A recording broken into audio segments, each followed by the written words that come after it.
धन्यवाद सभापति जी। मणिपुर देश का अभिन्न अंग है, वहां महिलाओं एवं बच्चों की सुरक्षा सुनिश्चित की जाए। यह केवल एक राज्य का नहीं बल्कि यह मुद्दा देश की अस्मिता और गरिमा से जुड़ा हुआ है। अतः वहां शांति व्यवस्था बहाल कर महिलाओं एवं बच्चों को सुरक्षित माहौल प्रदान किया जाए। मणिपुर की घटना की वजह से अंतर्राष्ट्रीय स्तर पर देश की छवि खराब हुई है। मुझे ऐसा लगता है ये तभी होता है जब सरकार को कुर्सी से ज्यादा प्यार होता है और जनता के हित से कम प्यार होता है। न्यूनतम समर्थन मूल्य किसानों को मिले, बिजली के बिल माफ हो, किसानों का कर्ज माफ हो। सरकार को समझना होगा कि किसान मजबूत होगा तभी देश की अर्थव्यवस्था मजबूत होगी।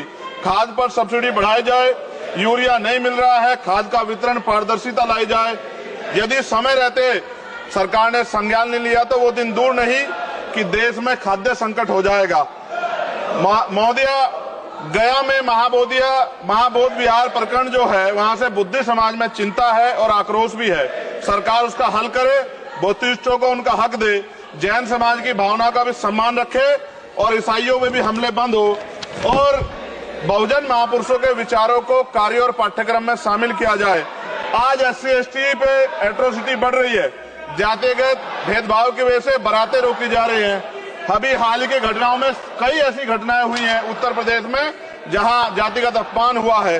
नगीना लोकसभा क्षेत्र में किसानों की मुख्य आय का साधन गन्ना उत्पादन है, लेकिन न गन्ने का मूल्य में वृद्धि हुई है और न ही मिल द्वारा समय पे भुगतान किया जा रहा है। गन्ना किसान मजबूत होगा तभी ग्रामीण अर्थव्यवस्था मजबूत होगी। साथ साथ SC/ST का प्रमोशन में रिजर्वेशन नहीं दिया जा रहा है, उल्टा निजीकरण करके नौकरी खत्म की जा रही है, बैकलॉग नहीं भरा जा रहा है, पुरानी पेंशन बहाल नहीं की जा रही है। ये सब बार बार मैं इसलिए बोलता हूं कि हमारे लोगों को पता लगे कि सरकार को उनकी परेशानियों से कोई फर्क नहीं पड़ता और वो समझे सरकार उनकी कितनी तेजी है। प्रधानमंत्री आवास योजना में जो मानक में बदलाव किया जाए, उससे बहुत से पीड़ित वंचित रह जा रहे हैं। कई बार ऐसा होता है और मैंने ये देखा अपनी आंखों से, किसी ने बरसात से बचने के लिए ईंटें लगा दी हैं, उनको मानक से बाहर कर दिया जाता है। इस वजह से वो परिवार इस सुविधा का लाभ नहीं ले पा रहे। खत्म करूंगा मैम। इस वजह से उनके घर नहीं बन पा रहे और के 75 साल बाद भी लोगों पे घर नहीं है। शर्म की बात है।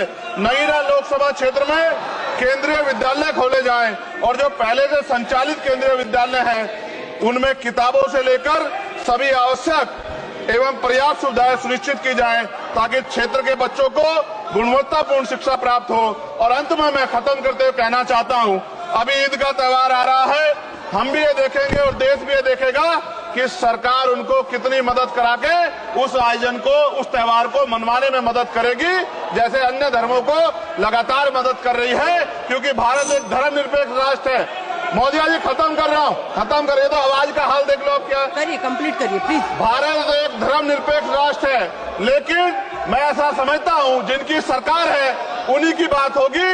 मुसलमानों की, जैनों की, सिखों की, रविदासियों की और बुद्धिस्टों की जो आंदोलन कर रहे हैं और पुलिस लाठी मार रही है, मैं समय रहते चेतित कर रहा हूँ। सरकार को चिंता करनी चाहिए कि बुद्धिस्टों का अपमान ज्यादा दिन बुद्धिस्ट बर्दाश्त नहीं करेंगे। महाबोध विहार हमारा हक है और वो देना पड़ेगा। आपका बहुत बहुत धन्यवाद। जय भीम, जय भारत।